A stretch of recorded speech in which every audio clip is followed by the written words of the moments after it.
beautiful souls. First and foremost, I want to give gratitude to the divine, our creator, for all my angels, and for her. And when I refer to her, it's the essence of who I am. My Holy Spirit, my soul. It was with this spiritual love I was able to make it out of a very brutal part of my life. I want to give gratitude and thank you to all the courageous individuals who had the courage to speak up after enduring and going through their own toxic relationships and endured their own means of abuse from another. If it wasn't for your bravery, I'm not sure that I would be here. To anybody that's undergoing a toxic relationship, meaning you've come out, you have survived, you are in the middle of it,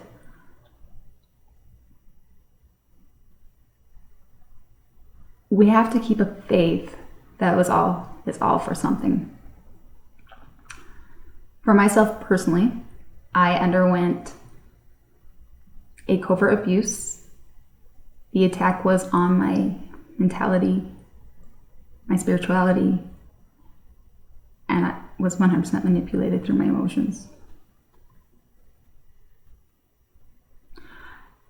Upon exiting the relationship, and along with my own relapses and going back, I endured quite the recovery, healing road.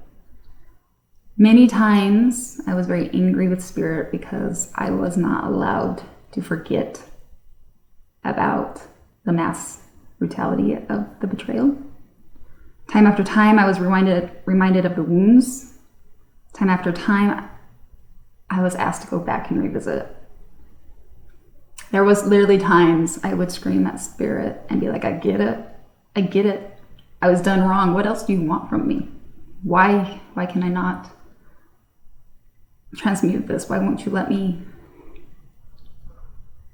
move on with my life? For anything of this nature, there's a few certain facts. One, we will never be the same like we were when we first entered. To undergo any kind of abuse and to heal forces us to almost go through the dark night of our soul, to approach the shadow self, whatever terminology you want to use. It's painful. And it requires a lot of patience and faith and a lot of self-love. And that is ultimately, now that I reflect back, what spirit was asking me to do. I had to go through it. There was no sidestepping it. There was no suppressing it. Spirit was asking, that was time for me to grow. So, primarily, if you're coming out, I can't guarantee your experiences, the lessons you have to learn. They're all going to be very individual. But today, I would like to share my last love letter to my abuser, to you guys, and the things that I was able to discover about myself every time I was asked to revisit a wound.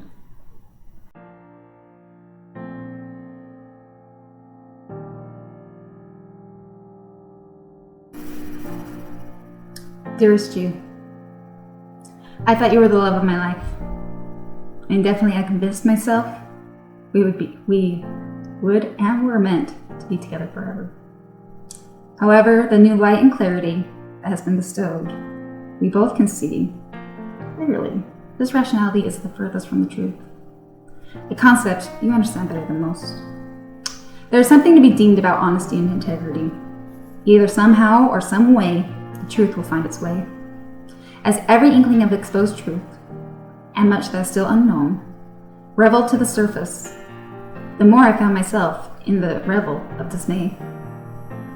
Ironically, the supposed clarity that should have arose from the factual substance only seemed to cloud my perceived reality further. The coined term cognitive dissonance couldn't have been tighter. I have come to understand you liked it that way. It played well into your games of illusions and manipulation. The webs of deceit allowed the perceived notion of your control and lack of mine. The facade you played is undoubtedly on cue, and you must have fine-tuned it over many years. Though I must admit, it is very similar to the love I grew for you. Please let me explain.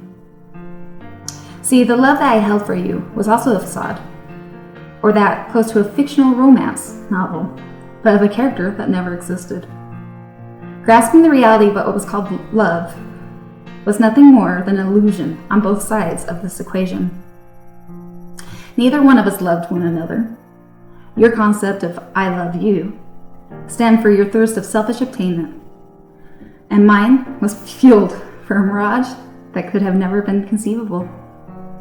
The harsh honesty was that neither one of us loved one another, but rather much time and dismay invested into empty vessels, that which I poured into the pitless of yours, and mine that you refused to ever allow to fill fully. Universal laws, however, have always been at play, unveiling the mechanical science at every ionic energy matter.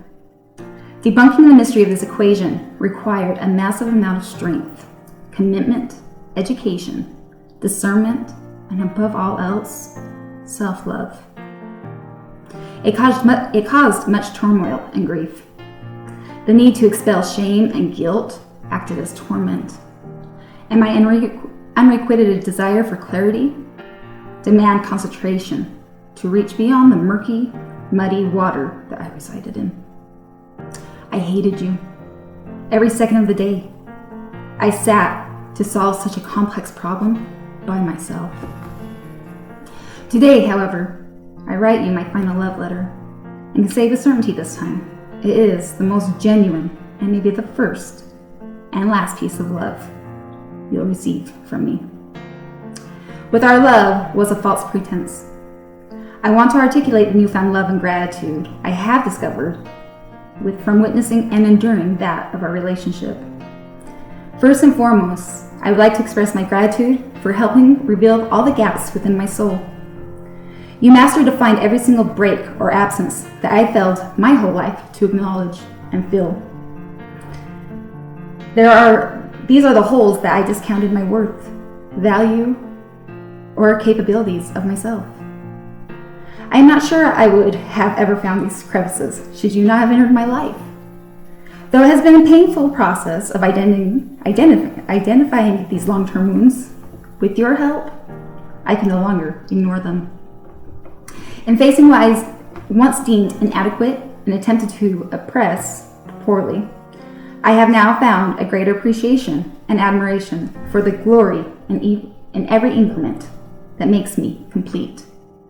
Every flaw you ridiculed, every shortcoming you passively would convey, has now brought me to a miraculous understanding of just how all my imperfections are in fact perfectly exquisite. I found potency in myself, strong enough to overcome the transgression and oblique warfare I fought in the emotional, psyche, and spiritual welfare I had allowed you to reign within my mind. Though there were times I wanted to throw in the towel, call it quits, and couldn't conceive another day, my soul refused to give up. Ironically, this was one of the many craters I stifled in fear that I might be labeled weak.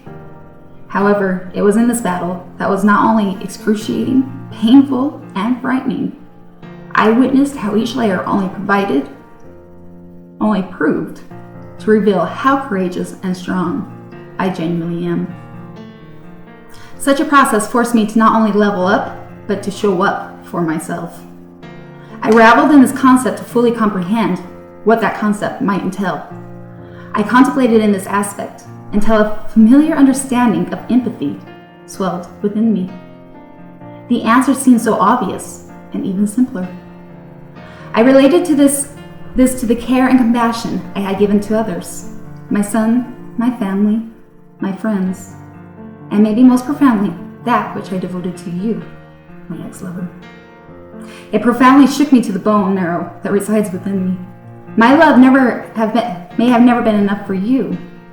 As you reminded me many times, I could do better. I had to accept that it had to be enough for me. For every time I relapsed on you, for every time my mind would go astray, for every moment of continuous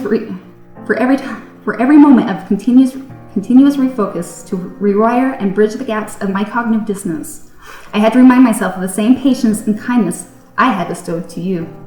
The way I used to forgive you for repeated offenses, lies, and betrayals was now a process I was learning to transmute and align within myself. A beautiful thing happens, I tell you, when that kind of compassion is received and implemented on, rather than taken for granted. So yet again, I express my gratitude for the contrast you helped me comprehend. Yet my appreciation for you doesn't stop there. If it wasn't for the toxicity, I am sure I could not write this with the newfound knowledge that started this whole process. Well before the final cut of our relationship, the yearning for the liberation of that being bound to covertly, passively negative environment, of which I couldn't grasp, is what sent me seeking answers. It is because of your actions bequeathed to me, I now understand the psychological process of what my precious soul, mind, and body underwent. I know you hate labels as much as you struggle with self-accountability. I sincerely worked hard to avoid any retaliation as using such terminology. I never wanted to abuse a label that is not proficient. Though I tell you yet, such categorizing is not only necessary, but it helps a collective to annotate and expound on the circumstances, events, and situations. Terms such as gaslighting, word salad, love bombing, hoovering, and Stockholm Syndrome all convey potent meanings and are imperative to healing and learning discernment. Let me also emphasize the protruding amount of gratefulness I correlate with the word discernment, and that which incorporates our dysfunctional relationship. I had an extremely difficult time with discernment, as you know. Undoubtedly, my brain struggled to accept that anyone would intentionally hurt another human being at such a radical expense of one's own selfish needs, especially to one that claims to love you. Surely it must just be ignorance. And anyone can change. These are the words I would mirror and project to others, primarily on you. I read books, I studied scholar journals. I listened to podcasts and documentaries, but nothing that could indefinitely confirm nor articulate such bias. I discovered more profoundly the potential cause of your disorder and the array of your upbringing. Assuming half of what you told me holds some truth, at least to that. Nonetheless, I also was able to implement my discoveries into my own shortcomings that I had once blocked. It was slow coming, but I was learning discernment.